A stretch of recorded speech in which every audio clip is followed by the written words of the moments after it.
Isang babae ang nakaupo ngayon na parang reyna sa isang trono. Tangan niya ang kupita na may lamang alak. Sumisimsim habang pinapanood niya kung paano parusahan ng mga kalaban ngayon sa labas ng kanyang kastilyo. Queen, anong gagawin namin sa mga nahuli nating kalaban sa labas ng borderline? Kill them. Walang gana pa niyang sabi na kahit ang tauhan niyang si Simon ay kinilabutan. Hindi ba magbabago ang isip mo? O hayaan na lang natin sila? Tutal, hindi naman sila kasapi na ibang grupo. Saka, mga gangster sa bayan lang sila at mga bata pa. Kill them, Simon.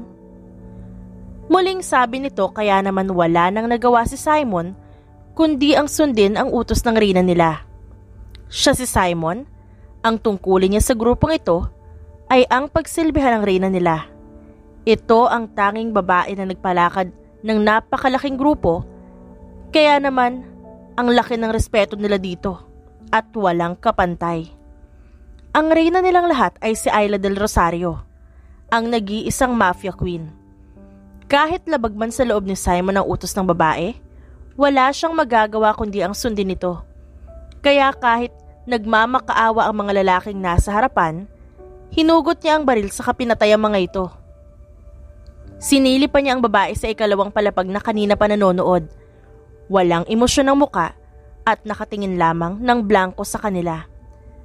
Matapos ang boring na palabas, naisipan ni Ayla na umalis muna ng mansyon.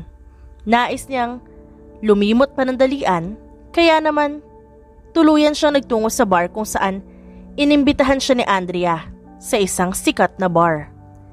Mula sa malayo nakita na niya si Andrea na sumasayaw kasama ang iba't ibang mga lalaki. Nang mapansin naman siya, ay agad itong huminto at lumapit sa kanya. Mabuti naman at nakapunta ka. Saad ng kaibigan sa mismong tenga niya dahil hindi niya ito marinig sa lakas ng tugtog. Hindi siya sumagot, bagkus nagtungo siya sa counter at umorder ng alak. Matapang na alak na malalasing siya.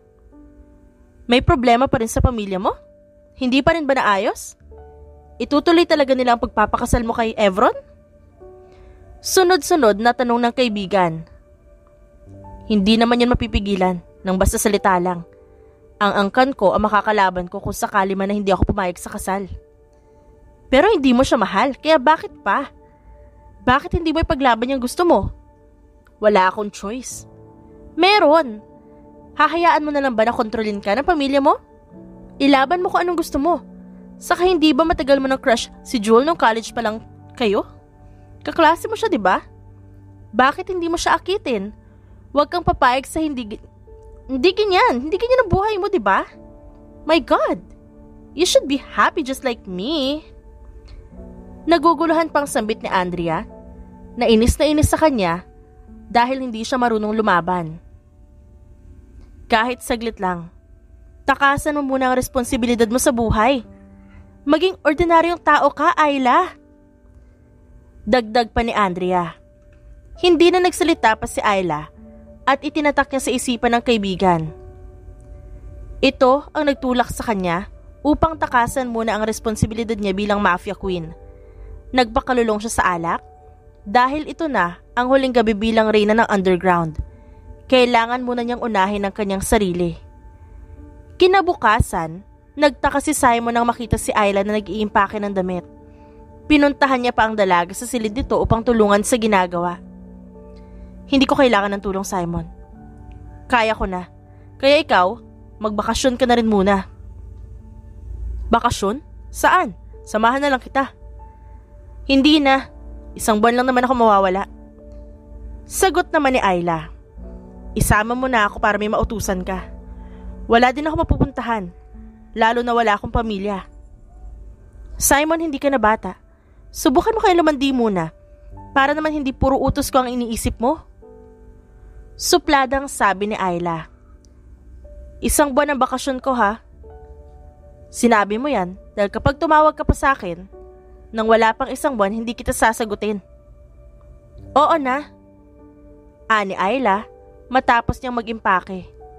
Umalis siya nang hindi nagpapaalam sa mga tauhan niya dahil dito lamang sila sa mansyon.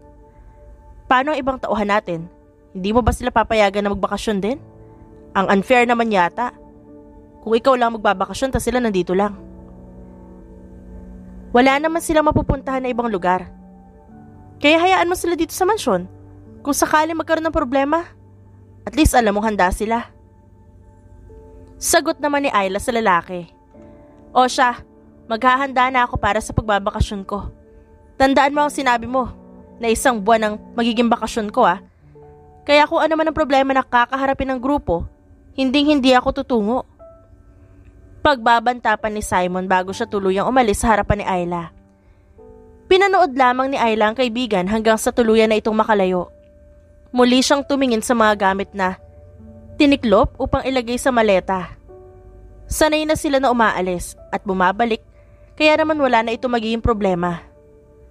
Ang itsura niya, ginawa niyang simple dahil kailangan niyang mamuhay ng simple. Sumakay siya sa kanyang lumang sasakyan at tumungo sa pinakamalayong probinsya. Dito niya nais magbakasyon pansamantala upang matakasan ang mga responsibilidad na nakapatong sa balikat niya. 4 na oras din na naging biyahe niya. Nang makarating siya ng probinsya, sinalubong pa siya ng may-ari ng apartment na titirhan niya. Mabuti naman at dumating ka na, iha.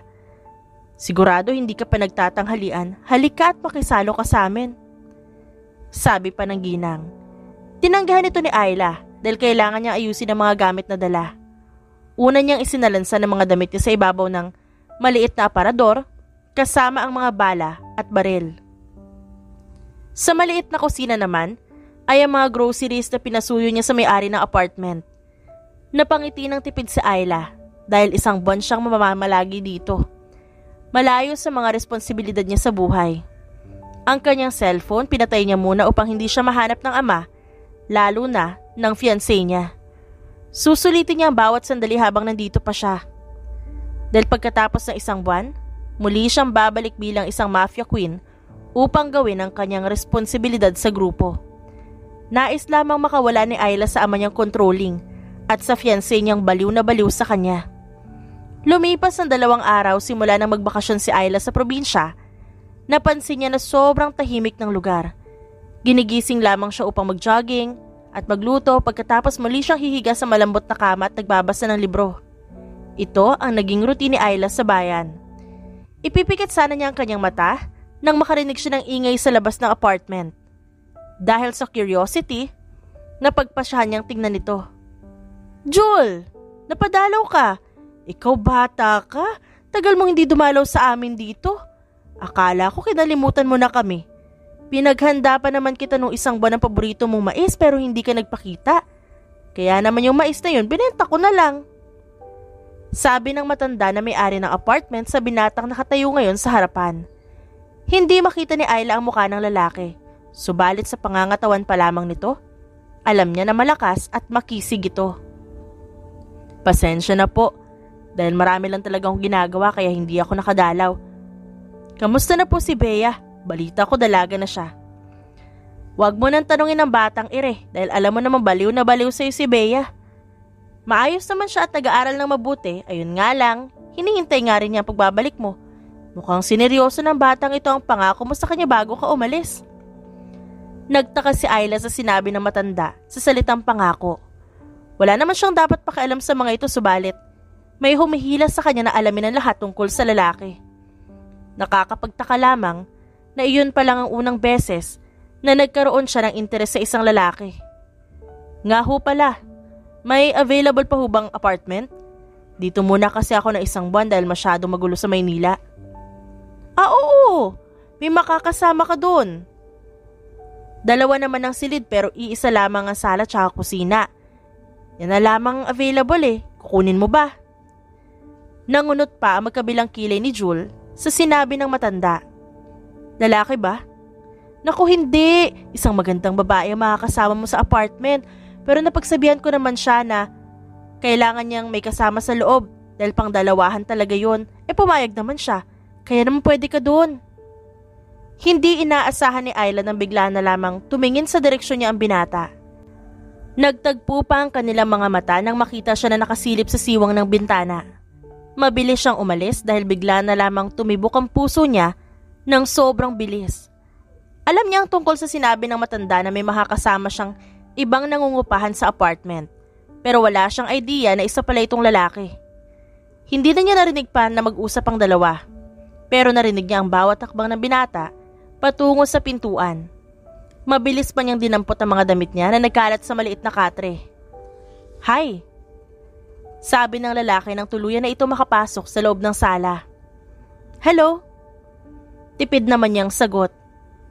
Mas lalong nakita ni Ayla kung gaano kagwapo ang lalaking nasa harapan.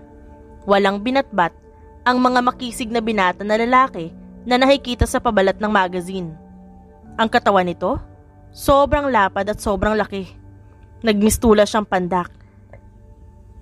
At kailangan niya pang itingala ang ulo upang makita ang mukha nito. Alam mo na siguro ang sinasabi ni Aling Bebang, hindi ba? Dito ako titira ng 1 buwan, kaya sana ayos lang sa'yo. Tutal 2 naman ang silid, kaya hindi tayo madalas magkasalubong. Lalo na madalas din naman ako nasa labas.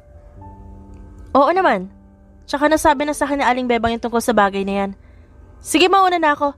Nice to meet you. Sabi ni Ayla bago siya tuluyang pumasok ng kanyang silid. Napatangan siya sa kanyang dibdib dahil sa sobrang bilis ng tibok ng puso niya. Hindi niya talaga maalis ang tingin sa mukha ng binata dahil ito ang unang beses na nakakita siya ng ganun kagwapo. Samantalang si Jul ay pinagpapawisan na makapasok sa silid niya. Ngayon lamang siya nakakita ng dalaga na sobrang ganda at simple. Hindi nakaligtas sa mga mata niya ang suot itong manipis na blusa at kitang-kita niya ang 2 namimintig na dibdib na bumakas sa kamiseta ng babae. Paulit-ulit siyang napalunok dahil ngayon lamang siya nagkaroon ng interes sa babae. Ang plano niya ay dito muna magtago sa kapatid niyang baliw. Pero mas mukhang gugustuhin na nga niyang dito muna dahil sa babae. At siya, si Jul Del Gracia. 28 taong gulang at isang mafia boss. Nagkaroon ng malaking issue sa underground kung saan naapektuhan talaga sila ng labis. Kailangan niya muna magtago dahil paniguradong hinahanap na siya ng mga tao. Pumalpa kasi ang plano niya. Natapusin ang kalaban kaya ang grupo niyang naperwisyo. At ngayon, hinahanap siya ng kapatid nilang si Cole. Minabuti na muna ni Jul na ayusin ang mga gamit sa kahoy na cabinet. Tulad ni Ayla, inilabas din niya ang 3 baril at 1 kahon ng bala, maliliit na punyal at 3 granada.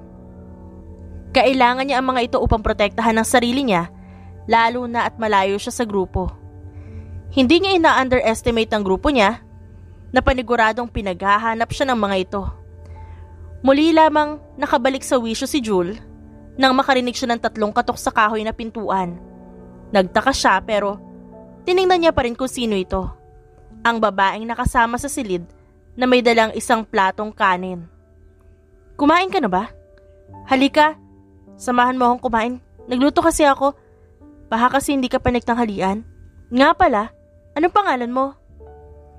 Sabi ng babae. Nagulat si Jul pero nakaramdam siya ng tuwa dahil ito ang unang beses na may babaeng nag-alok sa kanya ng pagkain. Hindi lamang basta pagkain kundi lutong bahay. Dahil ang babaeng nakilala niya ay madalas lamang nag-o-order ng pagkain online. Isang simpleng pagkain lamang ang nasa harapan niya. 2 pritong itlog, 1 sunog na hotdog at fried rice. "Ako si Jul. Salamat, hindi pa talaga ako nagtatanghalian. Tara, samahan mo akong kumain." Nahihiya pang sabi ni Ayla. Ngumiti naman ang binata tsaka siya sinamahan sa maliit na kusina. Nagkwentuhan pa sila tungkol sa mga bagay-bagay hanggang sa nagkapalagayan na sila ng loob. Sa maiksing oras ay naging magkaibigan sila. Pansamantalang umalis si Ayla sa apartment upang bumili ng mga groceries. 3 araw kasi simula na makasama niya si Jul sa iisang bubong, naging madalas ang pagfo-food trip nila. Nawili kasi siya sa pagluluto ng kung ano-anong pagkain at kinakain naman ito ng binata para sa kanya. "Ineng, bumili ka na ng isda, 300. Sabi ng isang ginang na nagtitinda ng tilapia, bangus at iba pa. Hindi napigilan ni Ayla na mapatingin sa mga isda dahil isa ito sa paborito niyang ulam. Pritong isda, bagoong at nilagang gulay. Ngunit may problema siya dahil hindi siya marunong maglinis ng isda.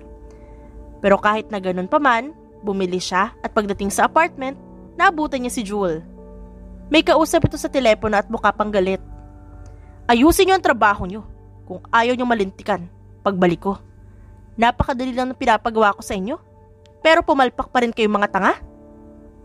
Galit na singhal ng lalaki sa kausap sa cellphone. Di sana, hinanap niyo kung nasan yung babaeng yun.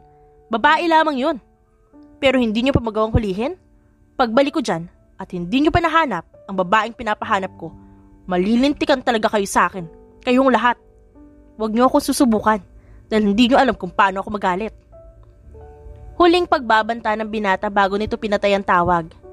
Nagulat pa ito na makita siya na nakatayo sa likuran niya. Mabilis niyang tinago ang cellphone at saka kinuha ang mga dala nito. Mukhang may problema ka? Pasimpleng sabi ni Ayla. Oo, nagkaroon kasi ng problema ang mga tauhan ko sa paghahanap sa babaeng kailangan ko makausap. Babae? Ano naman ang kailangan mo sa babae? At kailangan yung mag-usap dalawa? Pagtatanong pang muli ni Ayla, kahit na alam niyang hindi naman talaga ito sasagutin ng binata. Aminado siya na nagkaroon na siya ng interes. Dahil alam niya na hindi ordinaryong lalaki ang nasa harapan. Kilala niya kung parte ba ito ng isang underground o hindi. Dahil sa presensya pa lang ni Jewel, sumisigaw na ito ng kapangyarihan. Wala naman, may kailangan na kaming pag-usapan tungkol sa mga bagay-bagay. Nga pala, bumili ka na isda? Alam mo ba kung paano ito linisin? Tanong pa ni Jewel sa kanilagay sa planggana ang mga isda. Hindi nga eh. Marunong ka ba? Nahihiya pang tanong ni Ayla. Oo naman. Mabuti pa, maupo ka na lamang dyan at hayaan mo ako magluto nito. Sigurado ka? Oo naman, wala ka bang tiwala sa akin? Paglilinis lamang ng isda ito kaya madali lang. Aalisin lamang ang mga kaliskis, lamang loob at yung hasang. Kaya maupo ka na lamang dyan at ako nang bahala dito. Hindi na kumibo si Ayla at hinayaan ang binata sa gusto nito. Sinipat pa niya mga papeles na nakapatong sa itaas ng katre. Napansin niya ang isang larawan ng babae. Hindi na lamang niya ito pinansin dahil wala naman siyang pakialam dito. Nagising si Ayla dahil sa walang humpay na pagtunog ng kanyang cellphone. Noong una, ayaw niya pa itong sagutin. Pero dahil ayaw nitong tumigil kaya napilitan siyang sagutin ang tawag. Numero na walang pangalan ang nakarehistro sa screen ng kanyang cellphone. What? Iritableng sambit niya dahil naistorbo ang kanyang pagtulog. Bumalik ka na Ayla, kailangan ka ng grupo. Dahil dito, nagising ang diwa ni Ayla.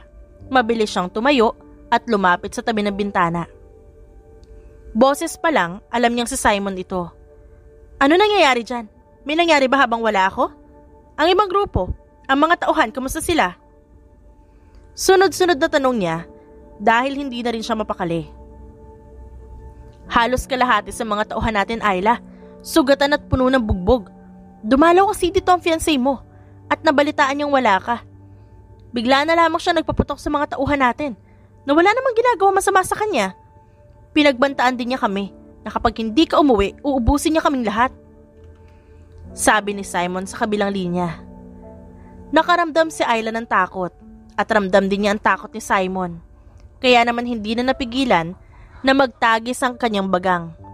Sinusubok talaga ng binata ang kanyang pasensya. Wala na siyang sinayang na panahon at dinampot niya ang 2 baril na nakatago sa kahoy na cabinet. Sinuot niya ang isang jacket at saka lumabas sa silid. Nadatnan pa niya si Jewel na paalis sa apartment. Saan ka pupunta? Tanong pa nito sa kanya. Dahil wala sa kondisyon si Ayla, hindi niya ito sinagot. Nilagpasan niya ang binata na parang walang nakita. Dumiretso si Ayla sa parking lot at nakita niya doon ang kanyang motorbike. Sinuot niya ang helmet at pinaandar ito. Tinatanong kita, Ayla, kung saan ka pupunta? Hindi mo ba nakikita? Hating gabi na, delikado na sa daan. Malamig na sabi ni Jewel. Pwede ba, Jewel? Wag na wag mo akong pakikialaman. Hindi porket close na tayo may karapatan ka ng pakialaman na gusto kong gawin. May kailangan akong puntahan kaya aalis ako ngayon. Pero gabi na. Hindi mo ba nakikita? Ngumisilang na nakakaloko si Ayla. Hindi naman yun nagustuhan ni Jewel. Kaya naman mas lalong humigpit ang tangan niya sa manibela ng motorbike ng babae. Hindi ka aalis. Pinal na sabi ni Jewel.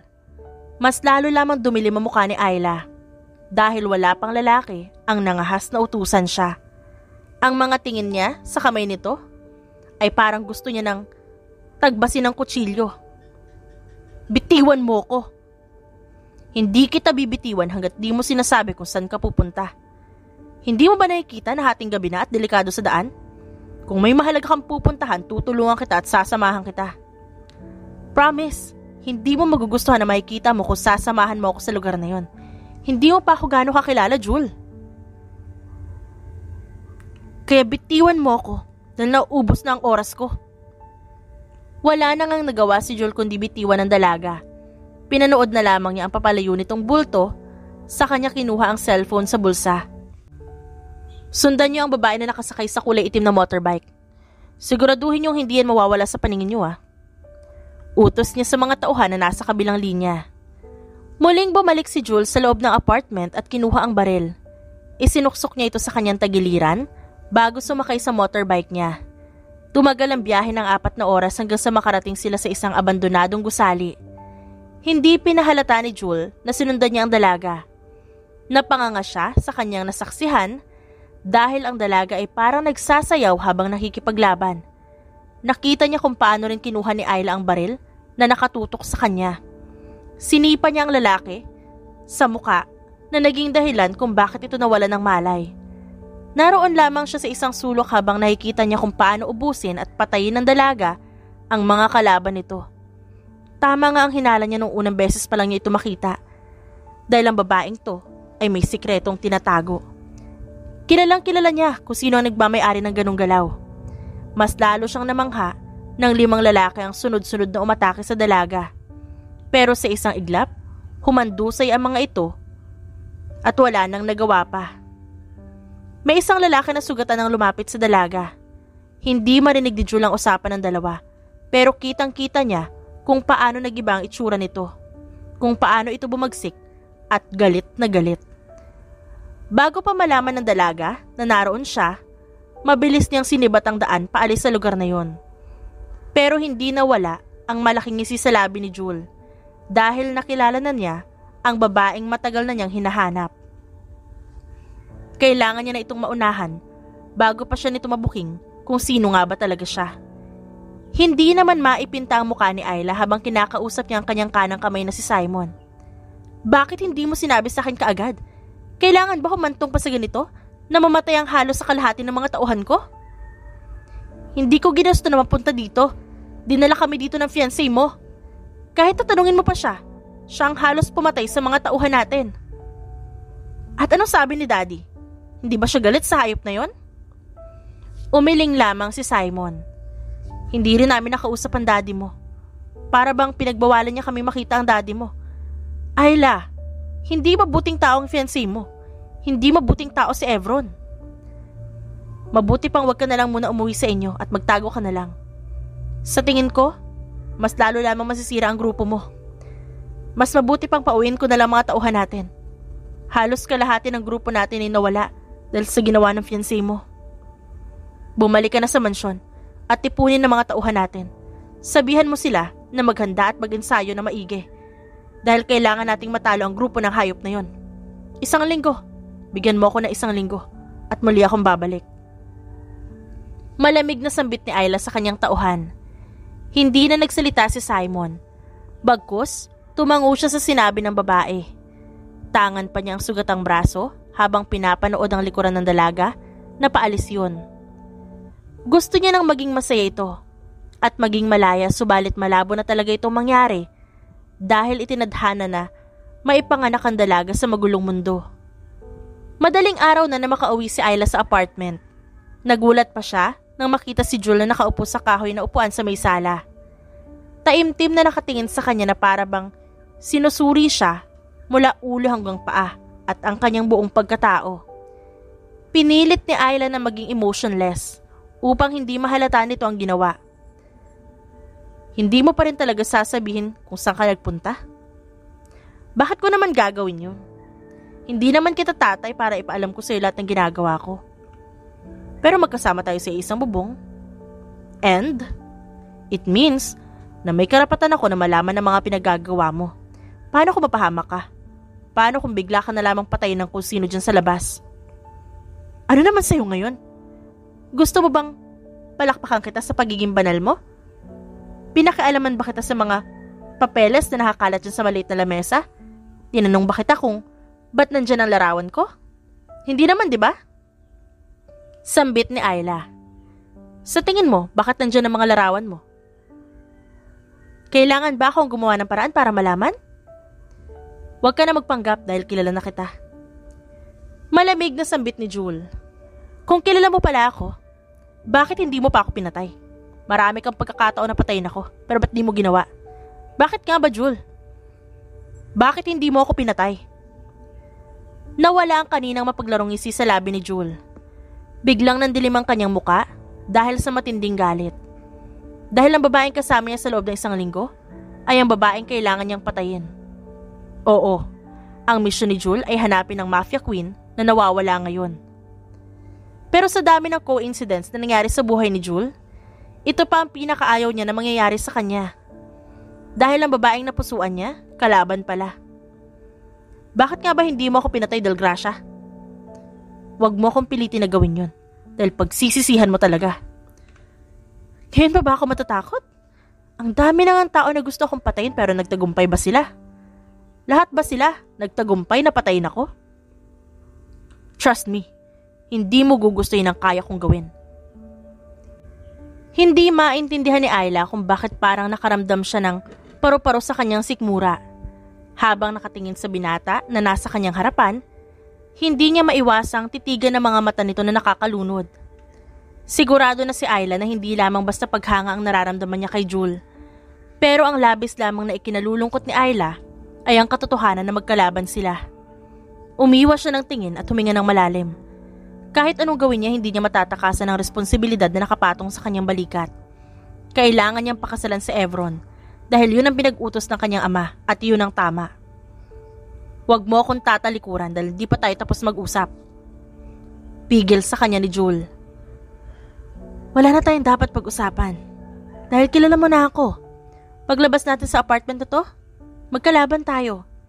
Kaya ano pa bang dapat natin pag-usapan? Ang pinagsamahan natin sa maikling panahon? Lahat ng yun?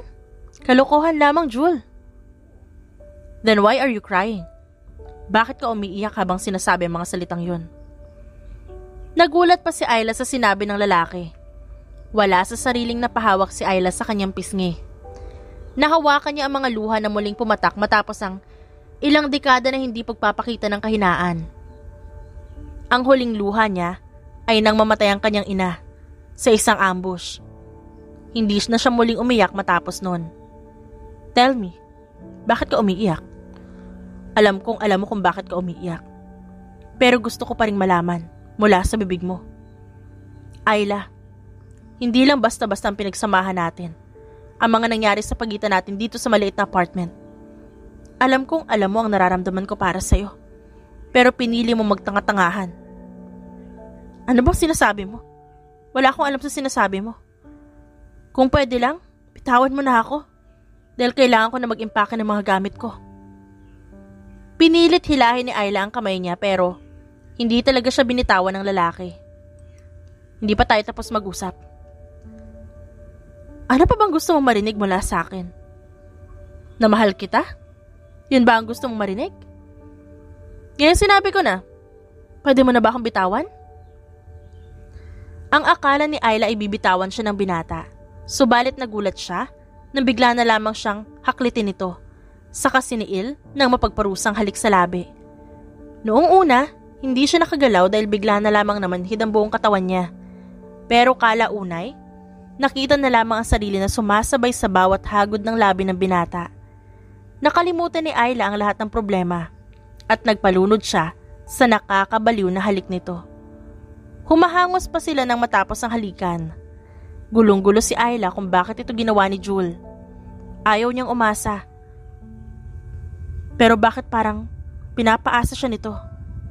Hindi ka aalis na ikaw lang. Sasama ako. Kung ano man ang problema na kinakaharap ng grupo mo, narito ako para suportahan ka. Jewel, Magkalaban tayo. May fiancé ako na dapat pakasalan ngayong buwan. Pero tumakas ako. Gusto ko lang maranasan ng simpleng buhay kaya ako nandito. Tinakasan ko lang ang responsibilidad ko. Hindi tayo pwede. Kahit anong gawin mo dahil kailangan mo kong patayin at kailangan din kitang patayin. Sa tingin mo ba kaya kong saktan ng babaeng mahal ko ngayon?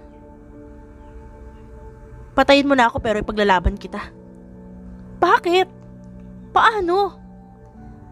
Gumising ako isang araw na nakangiti habang nakatingin sa'yo. Hinahanap ko mga luto mo.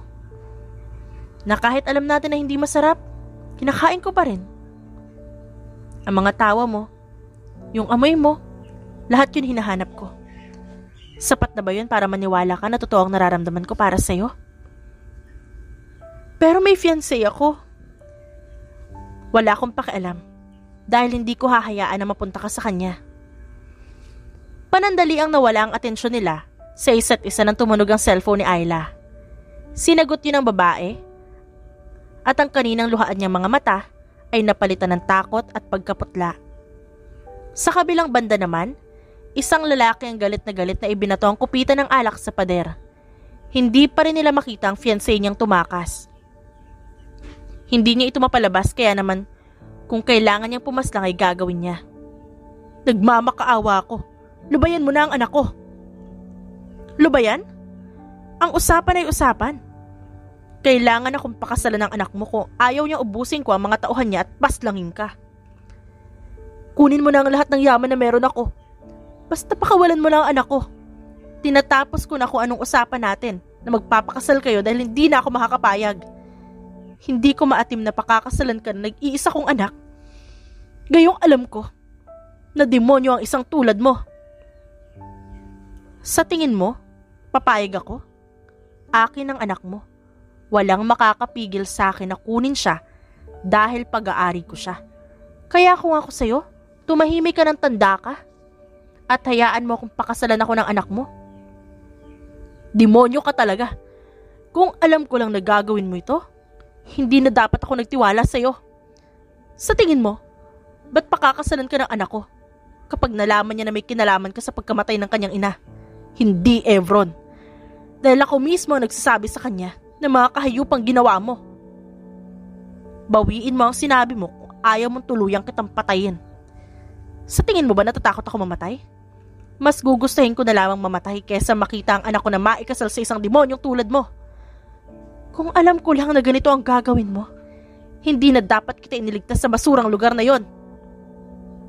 Kasalanan mo kung ba't niligtas mo ako. Basurahan? Ayos lang. Nagsisisi din ako kung bakit kita hinayaan na mabuhay ng matagal. Kung alam ko lang na magiging hadlang ka ngayon sa amin ng anak mo, sana isinama na kita ng paslangin ko ang asawa mo. Hayop ka talaga.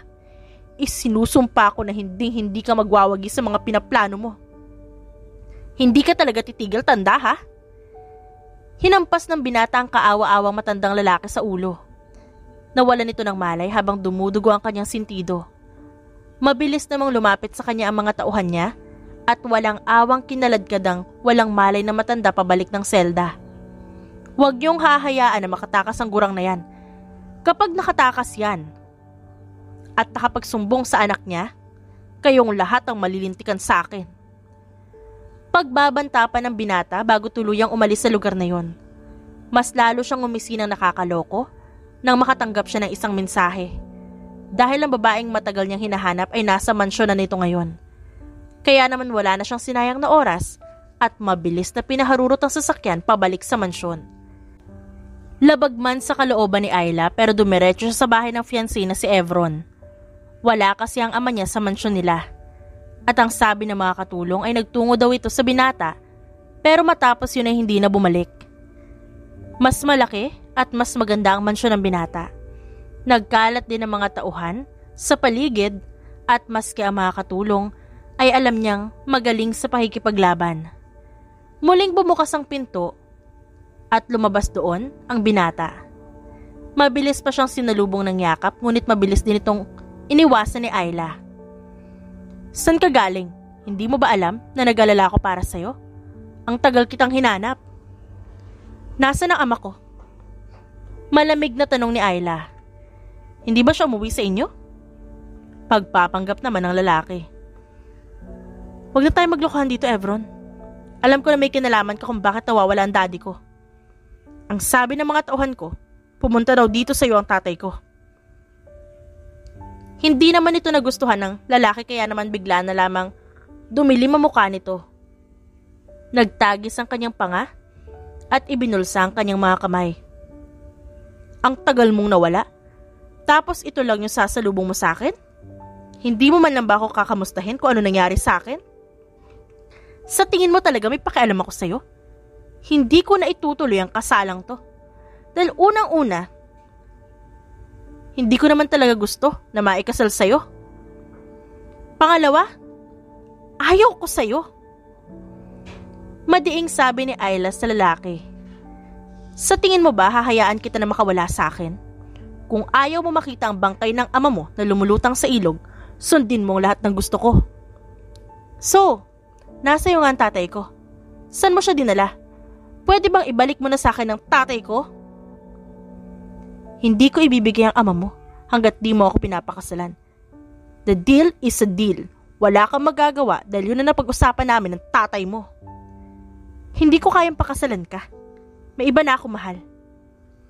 Wala akong pakialam dahil kailangan mo akong pakasalan sa ayaw at sa gusto mo. Hindi pa nakakalayo si Evron nang bigla siyang tutukan ng baril ni Ayla.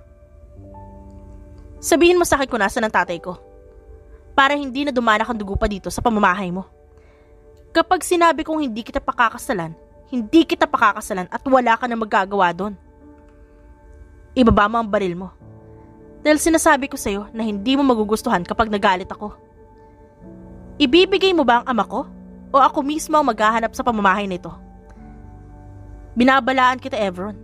Hindi ako nakikipaglaro sa'yo. Nakipagtitigan pa si Ayla sa lalaki hanggang sa sumenya ito na wag makialam. Dahil ang mga tauhan ni Evron ay nakapaikot kay Ayla habang nakatutok sa kanya ang lahat ng baril.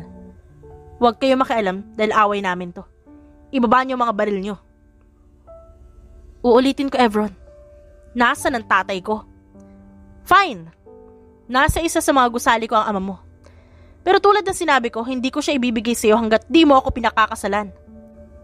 Mabuti ang ama mo at wala akong gagawing masama sa kanya. Pag-isipan mo ang sinabi ko. Hindi ko siya ibibigay sa iyo hanggat di ka tumutupad sa usapan.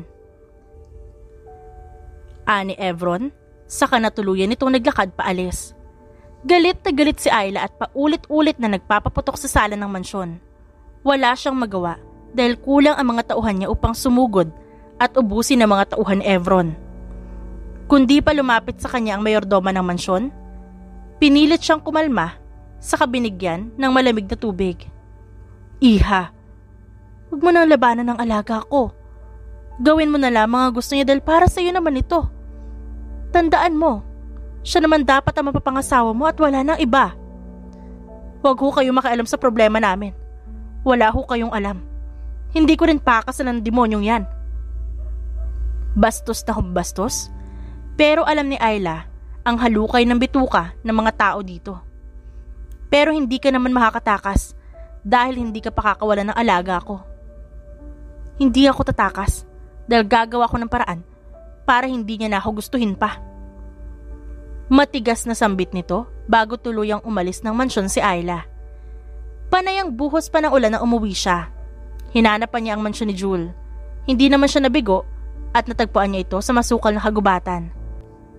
Sa malaking sala ng malapalasyong mansyon, sa may malaking hagdan, natataranta na bumaba si Jewel. Nakita kasi siya nitong basa at umiiyak. Anong nangyari? Bakit basang-basa ka? Jewel, ang daddy ko. Kinuha siya ni Evron. Hindi ko na alam kung saan siya hanapin. Kalahati sa mga tauhan ko, sugatan. Hindi ko sila maaasahan. Ayaw ko din na ilagay sila sa kapahamakan. Paano ka nakakasiguro na nasa kanya ang ama mo? Inamin ba niya? Siya lang ang may kakayanang kunin ng ama ko, Jewel. Siya lang at wala nang iba. Tumahan ka na dahil ako nang bahala sa bagay na yan.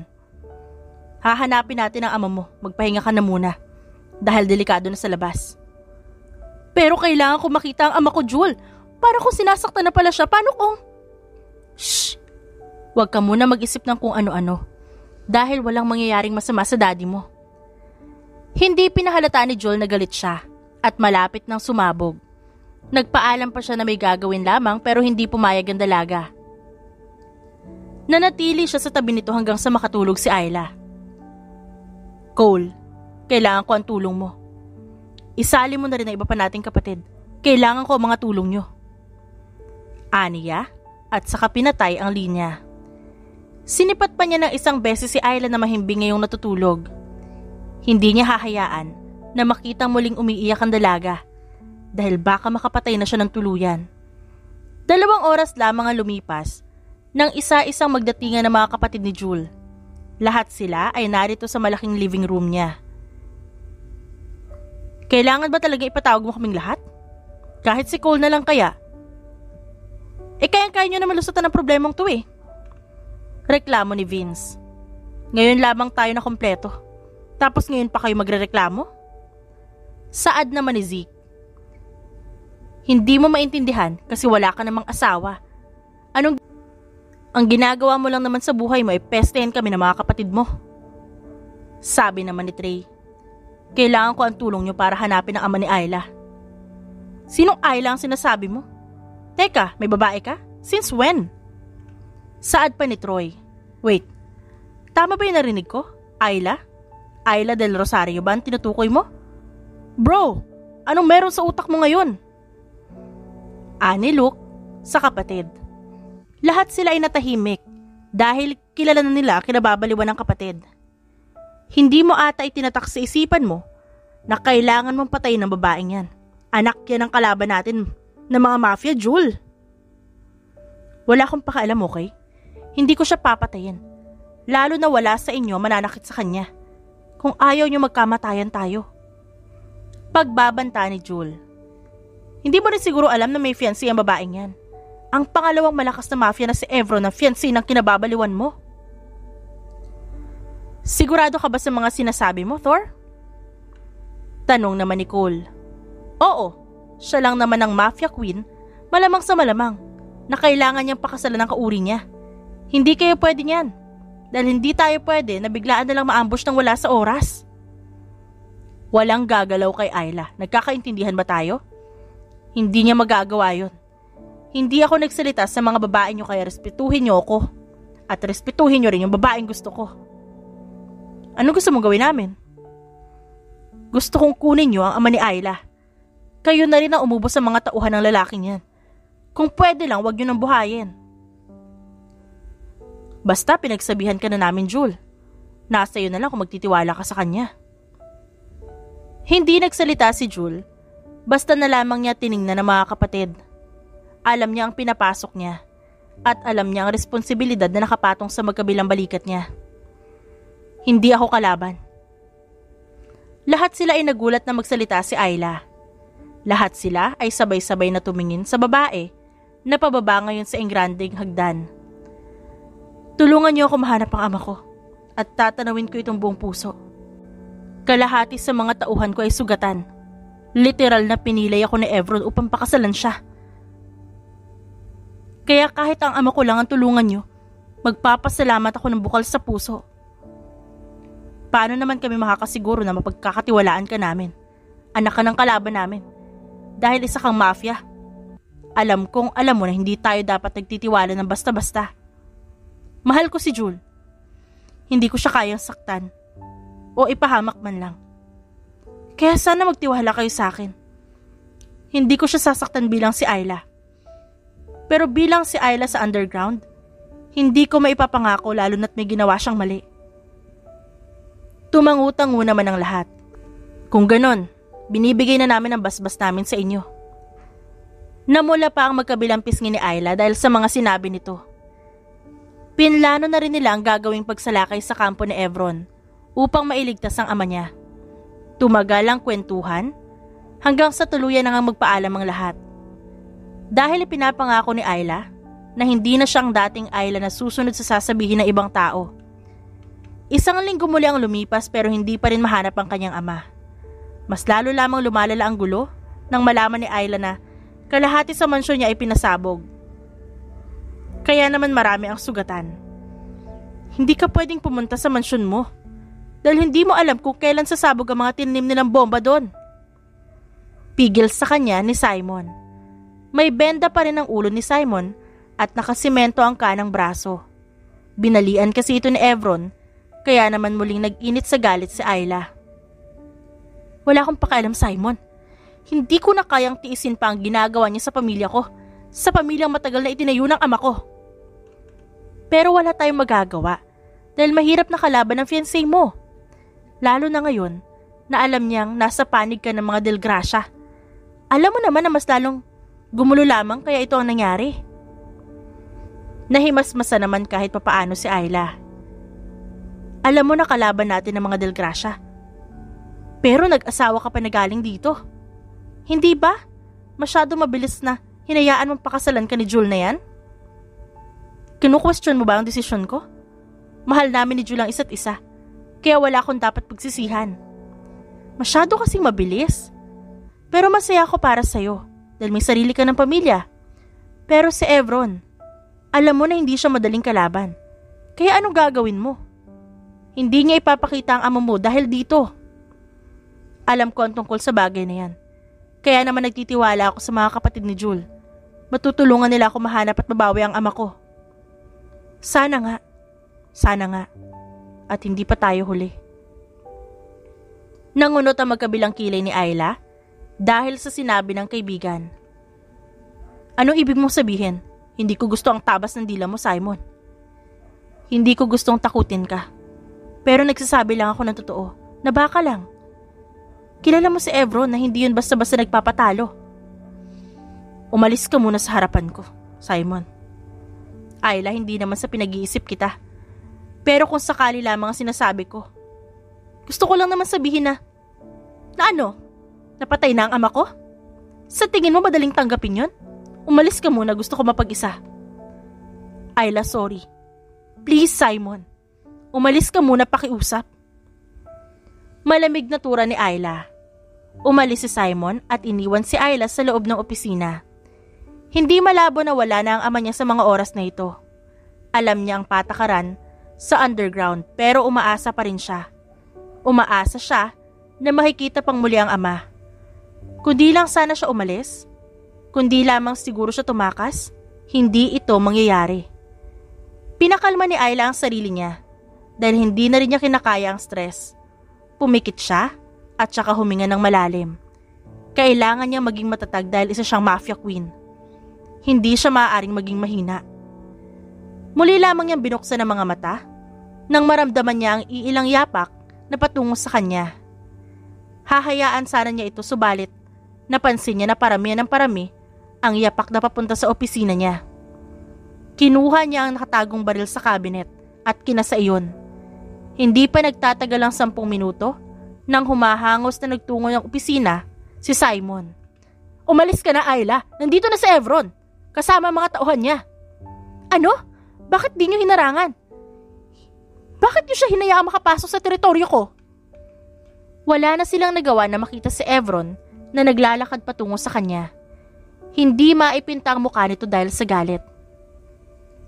Alam mo ba na trespassing ang ginawa mo? Hindi ka dapat pumasok dito. Akin na ngayon ang lugar na to, Ayla. Ikaw ang dapat na umalis bago ko papasabugin ang bungo mo ngayon din. Ano? Nagtataka ang mukha ni Ayla dahil sa sinabi ng binata. Hindi niya nagustuhan kung paano nito binaril ang picture nila ng ama niya na nakasabit sa pader. Narinig mo ba ang sinabi ko? Ako na ngayon ang may-ari ng lugar na to. Sa akin na ang mga tauhan mo dahil wala na sa iyo ang titulo bilang mafia queen. Hindi ko alam ang sinasabi mo. Umalis ka na sa teritoryo ko bago pa magbago ang isip ko at makalimutan ko na naging kaibigan kita. Hindi ako matatakot sa ganyang pagbabanta mo. Umalis ka na sa lugar na to bago ko pa makalimutan na naging fiancé kita. Ako na ngayon ang bagong nagmamay-ari dito. Ayla, totoo ang sinasabi niya. Ibinaba ka na dahil natatalo na tayo. Siya na ngayon na may hawak ng lahat. Hindi nagsalita si Ayla. Bagkus, Nanginginig na siya sa takot sa mga oras na to. Nawala sa kanya ang kapangyarihan niya. Kahit nautusan pa niya ang mga tauhan, ay hindi na susunod sa kanya ang mga ito. Ang ibig sabihin lamang, hindi na siya kinikilala ng lahat bilang amo nila. Ayla, I get it. Kunin mo ang mga mahalagang papeles, Simon. Aalis na tayo. Bibigyan kita ng oras, Ayla, para bawiin ang pagpapakasal mo sa Delgracia na yan at bumalik sa akin. Ibabalik ko sa iyo ang kastilyo mo. Hindi na kailangan. Hindi ko naman kailangan ng lahat ng to. Kung nga makasama ka kapalit ng lahat ng to, huwag na lang. Naikuyom ni Evron ang mga kamay sa galit dahil tinanggihan na naman siya ng babae. Hahayaan niya ito na maging masaya, subalit gagawa siya ng paraan upang bumalik sa kanya ang dalaga. Siya ang nauna at wala nang iba. Kung kailangan niyang gipitin ito hanggang sa wala na itong makapitan, gagawin niya. Boss, nakaalis na po si Miss Ayla. Ano po ang gagawin namin dito sa lugar? Nothing. Hayaan niyo siya. Aniya sa tauhan. Ilang araw ka na nag-iensayo, Ayla. Baka gusto mo magpahinga. Wala na tayong magagawa kung kinuha niya na ang iyo. Sabi ni Simon sa kanya. Narito sila ngayon sa mansyon ng asawa. Sumama sa kanya si Simon dahil hindi ito kasali sa mga kinuha ni Evron. Kaibigan niya si Simon at hindi niya hahayaan na makasama ito sa mga aangkinin sa kanya. Ayos lang ako. Hindi ka ayos? Kilala kita kapag okay ka lang. Alam ko na puno ng bigat yung dibdib mo dahil sa problemang dinadala mo. Okay lang talaga ako, Simon. Huwag mo akong isipin. Dahil hindi naman to ang unang beses na nangyari ang ganitong gulo. Tanda mo pa na halos lahat ng mafia gusto kong patayin dahil babae ako? Pero iba na ngayon. Dahil inalisan ka na ni Evron ng pakpak, Ayla, kinuha niya ang lahat ng sayo. Ang gusto ko lang makita yung ama ko. Yun lang ang gusto ko ngayon. Ginagawa naman nila ang lahat, diba, para mahanap ang ama mo? Kaya wag mo na isipin ng tungkol dyan. Dahil ang dapat mong gawin ay ingatan ng sarili mo. Yun naman ang ginagawa ko, Simon. Alam mo naman, diba? Mahalaga sa akin ang ama ko. Kaya naman naniniwala ako na nasa maayos siyang lagay. Sabay pa silang napatingin kay Jewel na naglalakad patungo sa kanya. Madilim ang mukha nito at halata ang galit sa mukha ni Jewel. Ayla, come here. Nagkatinginan pa ang dalawa dahil sa inasal ni Jewel.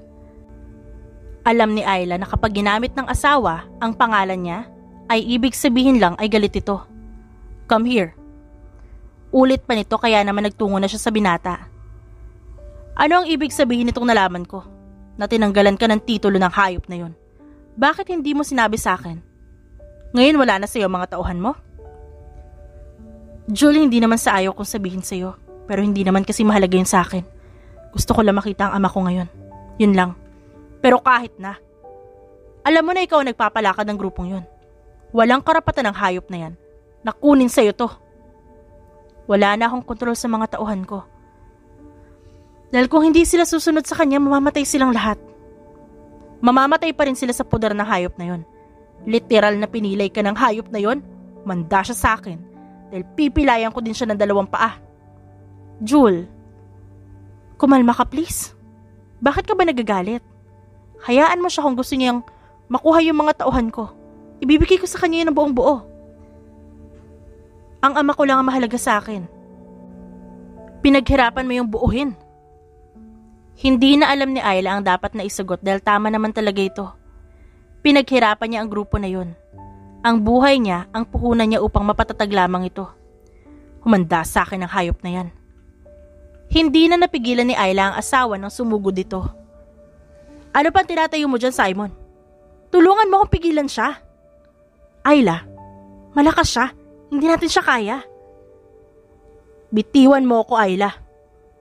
Pagbabanta pa sa kanya ni Jewel na ngayon lamang nito ginawa. Kaya naman sa inis ni Ayla, tinadya kanya ang asawa na sinangga nito. What the hell? Ba't mo ako inaatake? Hindi na nagsalita pa si Ayla at naging sunod-sunod ang pag-atake niya sa lalaki.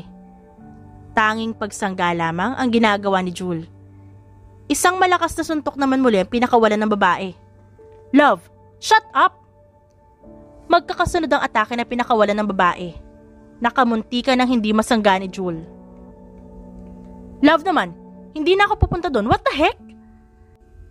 Nang muntik siyang masuntok ng babae, ang gitna niya, ay tumingin pa siya kay Simon na nagkibit balikat lamang sa kanya. Lumaban ka, Jul. Labanan mo ako. Love naman, please, wag ganito. Nagpatuloy lamang si Ayla sa kanyang pag-atake sa asawa.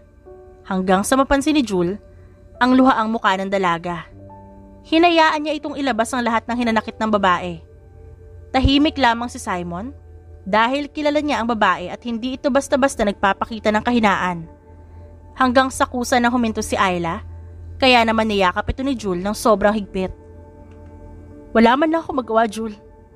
Tinawag pa ako mafia queen kung ako mismo walang kwenta. Hindi ko man lang pinaglaban ng para sa akin. Hindi ko nga mahanap ang ama ko. Shh! Hindi mo naman ginusto ang lahat, love. Ang sisihin mo dito, ang hayop na lalaking yon. Gagawin ko ang lahat para maibalik sa iyo ang nawawalang titulo. Ayoko na, Jul. Gusto ko na lang ay makasama ka at makita si Daddy. Pagod na rin naman ako sa responsibilidad na nakapatong sa magkabilang balikat ko. Ikaw ang masusunod, love. Basta wag mo nang hahayaan na salilinin ang lahat ng problema mo, okay? Nandito ako. I'm sorry. Okay lang. Dito ka muna at may aasikasuhin lang ako. Simon. Tinawag pa niya ang lalaki na kanina pa sa kanila nanonood ng may ngiti sa labi. Bakit? Bantayan mo ang asawa ko at wag mong hahayaan na umalis siya. Naiintindihan mo ba? Oo. Pero saan ka pupunta? Pwede pa akong sumama? Wala din naman akong ginagawa eh. Baka sakaling makatulong naman ako. Ani Ayla sa asawang si Jul. Hindi. Dahil delikadong lugar ang pupuntahan ko. Isa pa hindi ka okay. Kaya dito ka lang muna para makapagpahinga ka.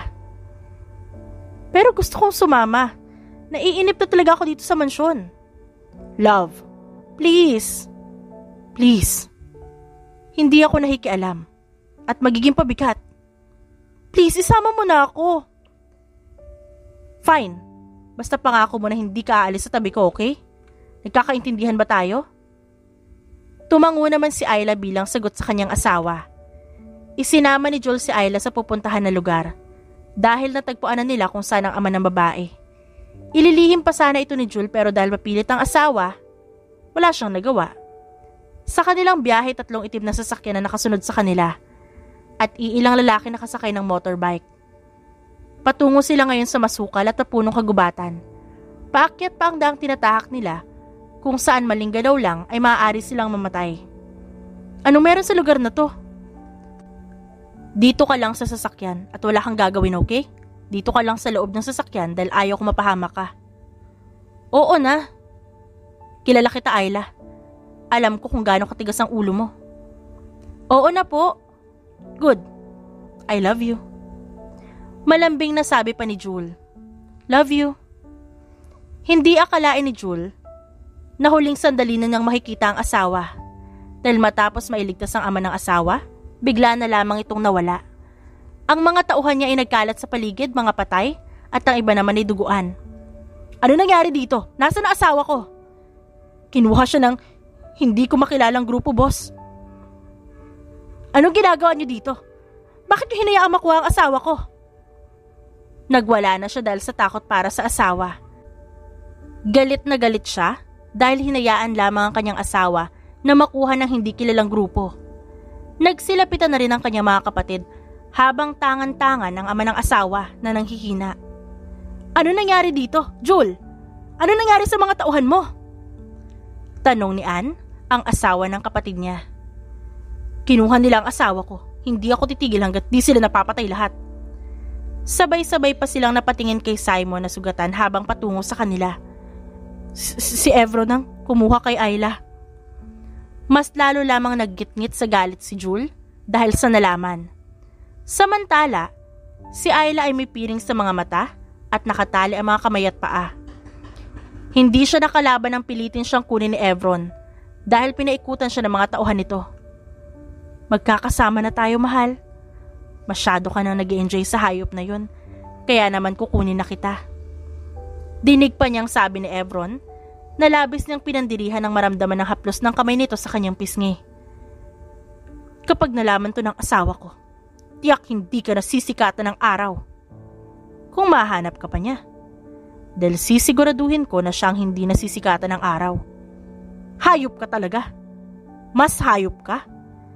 Dahil alam mong akin ka pero nagawa mo pa rin lumandi sa iba. And worst, pinakasalan mo pa. Dahil hindi kita mahal, hindi ko maatim na pakasalan ng tulad mo. Naramdaman ni Ayla ang malakas na sampal sa kanya ng lalaki. Tumahimik ka. Kung ayaw mo ako na mismo ang pumatay sa'yo. Para hindi ka na mapakinabangan ng lalaking yun. Huwag mo kong subukan. Dahil sinasabi ko sa'yo na iba ako magalit. Lalo na't alam mo sa sarili mo kung anong klaseng tao ako, Ayla. Itinikom na lamang ni Ayla ang kanyang bibig at tahimik na nagdadasal na sana ay matagpuan siya ni Jul. Na sana, nasa mabuting kamay ang kanyang ama. Hahayaan niya muna ang lalaking ito na isipin na nanalo ito. Kahit na siya na lang ang papatay dito sa bandang huli. Isang linggo ang lumipas, halos mabaliw na si Jul dahil hindi pa rin matagpuan ang kanyang asawa. Hinahanap na nila ang kasulok-sulukan ng bansa pero hindi talaga nila makita ang asawa niya. Kumalma ka kaya muna. Tiyak naman na mahahanap natin yung asawa mo, di ba? At saka mafia queen yung babae mo. Baka nakakalimutan mo yun. Cole, isang linggo na ang nakakalipas simula nang kunin siya ng Evron na yun. Alam mo naman hindi ba? Na delikado ang hayop na lalaking yun? Alam ko. Pero ang magpanik ka ng ganyan, hindi makakatulong sa'yo. Kumalma ka lang. Nahanap ko na! Sigaw ng asawa ni Cole habang nakatingin sa laptop. Ito kasi ang hinayaan nilang mag-track kung saan ang lokasyon ng kanyang asawa. Nandito sila sa dulo ng bayan na Tagok? Dito patungo yung sasakyan na sinasakyan nila based sa nakikita ko sa plate number. Pero hindi ko alam kung nandito ba ang asawa mo. Dahil kilala niyo si Evron at tuso ang taong yun. Ihanda niyo ang sasakyan dahil ililigtas ko ang asawa ko. Naghanda na ang lahat upang tumungo sa nasabing lugar. Nagdarasal siya na sana'y walang nangyaring masama sa asawa dahil hindi niya mapapatawad ang sarili niya. Kapag nangyari yun. Sa kabilang banda naman ay si Ayla na nakatali habang bugbog ang katawan dahil sa pagpapahirap sa kanya ni Evron. Pero hindi pa rin siya nawawalan ng pag-asa na mahahanap siya ng kanyang asawa. 3 araw na siyang hindi makakain at ramdam niya na ang panghihina ng katawan. Pero kailangan niyang lumaban dahil nais pa niyang mabuhay ng matagal. Tigas ng ulo mo Ayla. Mas pipiliin mo talaga na mamatay kaysa makasama ako. Alam mo naman na hindi ka na mahahanap ng asawa mo. Mas mabuti nang mamatay kaysa makasama ka. Wala na ang lahat sa'yo. Isa ka na lamang basura sa mata ng lahat. Isa ka mafia queen? Di na ngayon. Isa ka na lang basura. Kaya bibigyan kita ng pagpipilian at gusto ko ako ang piliin mo. Patayin mo na lang ako. Pagmamatigas ni Ayla. Hindi na talaga nagustuhan ni Evron ang ginagawa ng babae. Kaya naman muli nitong kinuha ang patpat sa kahinampas ng katawan ni Ayla. Wala siyang pakialam kung saan ito tatama. Habang si Ayla naman ay pikit matang tinatanggap ang mga ginagawa nito sa kanya. Beg, Ayla. Dahil ititigil ko ito kapag nagmakaawa ka sa akin ngayon. Nababaliw na sabi ni Evron at muling hinampas ng malakas ang hita ni Ayla. Magmakaawa ka. Umalpas na ang mga luha niya dahil sa panghihina. Dahil sa sakit na nararamdaman. Pero nabuhayan siya na makita kung paano bumuga ng dugo si Evron. Nanlalabo man ang kanyang paningin, pero nakita niya kung paano pinagsusuntok ng asawa ang lalaki na wala ng buhay. Luhaan ang kanyang mga mata nang makita na narito na ang kanyang asawa. Nandito na si Jul. Iniligtas siya nito. Hayop ka! Papatayin kita ng paulit-ulit hanggat sa hilingin mo na hindi ka nalang sana nabuhay pa. Jul, tama na. Kailangan na nating dalhin ang asawa mo sa ospital dahil di maganda ang lagay niya. Tumigil si Jul sa pambubugbog niya sa walang buhay na katawan sa kabinalingan ng tingin ng asawa. Halos manlumo siya sa nakikitang lagay nito, lalo na sa sugat nito sa katawan. Sa unang pagkakataon, umiyak ang isang Jul Del Gracia. Tahimik naman nakatingin sa kanya ang mga kapatid. Hinayaan na buhatin nito ang asawa at ito na mismo ang magdala sa ospital. Magdamag na hindi nakatulog si Jewel dahil sa pagbabantay sa asawa. Nasa mabuting lagay na ito pero natatakot pa rin siya dahil baka pagising niya mawala itong muli. Jewel, tawag pa sa kanya ni Emma. Bakit? Umuwi ka na muna para makapagpalit ng damit. Kami na muna magbabantay sa kanya. Puno kasi ng dugo yung damit mo at nagrereklamo na ang mga taong nakakita sa'yo. I don't care. Kung gusto nila lumipat sila ng ospital. Umuwi ka lang sandali. At saka nakita mo naman ba ang sarili mo? Sabog na sabog ka na. Umuwi ka na muna. No! Sagot pa rin ni Jewel habang nakayuko at tangan ng kamay ng asawa. Napakatigas talaga ng ulo nyo. Dahil hindi nyo alam ang salita magpahinga sandali. O siya, aalis na muna ako at ikaw na lang muna ang bahala dyan. Pagpapaalam ni Emma. Hindi ka ba talaga uuwi? Umuwi ka na. Para maligo, naaamoy na kasi kita. Gulat na nagtaas ng tingin si Jewel nang biglang magsalita ang asawa. Muli na namang bumuhos sa mga luha niya nang makita na gising na ang asawa. Thank God gising ka na. Bakit naman? Ilang oras ba ako nakatulog? Saka bakit ganyan na itsura mo? Akala ko iiwan mo na ako. Gagawin ko ba yun? Ikaw na ngayon ang dahilan kung ba't ako lumalaban, di ba? Love, tahan na. At baka isipin nila iyakin ka. Okay lang ako, napagod lang ako pero okay lang ako kaya wag ka nang umiyak. I'm sorry, love. Ayos lang, love. Naiintindihan ko at wala kang kasalanan. Naging pabaya ako kaya nangyari sa'yo to. Kundi lang sana kita iniwan sa sasakyan, hindi ka makukuha ng hayop na yon. Jewel, hindi mo kasalanan, okay? Kasalanan ko. Dahil alam ko hindi na safe, sumama pa ako. Tapos na rin naman. At kailangan na lang natin tanggapin na nangyari na. Pero ang mahalaga buhay ako at magkakasama pa tayo ng matagal. Love. Love, sorry. Jewel, okay lang talaga ako. Si Daddy. Nagpapahinga siya sa mansyon natin. Mamaya lang tutungo na siya dito para bisitahin ka. May gusto ka ba? Apple? Juice? Tubig? May masakit ba sa'yo? Umiling naman si Ayla bilang sagot. Pero may parte sa akin na masakit talaga. Dinamba naman na matinding pag-aalala si Jewel. Ano? Tatawagin ko ang doktor. Hindi ito magagamot ng doktor, love. Ikaw lang ang makakagamot nito. Nangunot pa magkabilang kilay ni Jewel nang makita na ngumuso ang asawa. Natawa na lamang siya dahil sa pasaway na babae. Bakit di mo sinabi agad? Kahit anong oras naman ay handa kitang gamutin. Lumapit si Jewel sa asawa na nakangiti ng malapad. Yumuko at saka hinalikan ng labi nito ng banayad at puno ng pagmamahal. The end. At dyan nagtatapos ang ating kwentong pinamagatang The Mafia Boss Queen, written by Lady Precious. Dearest friends and avid listeners, don't forget to like our videos and subscribe to our channel for more wonderful stories. Mula sa aming main channel, Randall Tagalog Love Stories, and for our second channel, Miss R Stories, lubos po naming pinasasalamatan ang inyong suporta at pagtangkilik sa aming mga likang istorya. Ingat po kayong lahat and have a good day everyone. Paalam!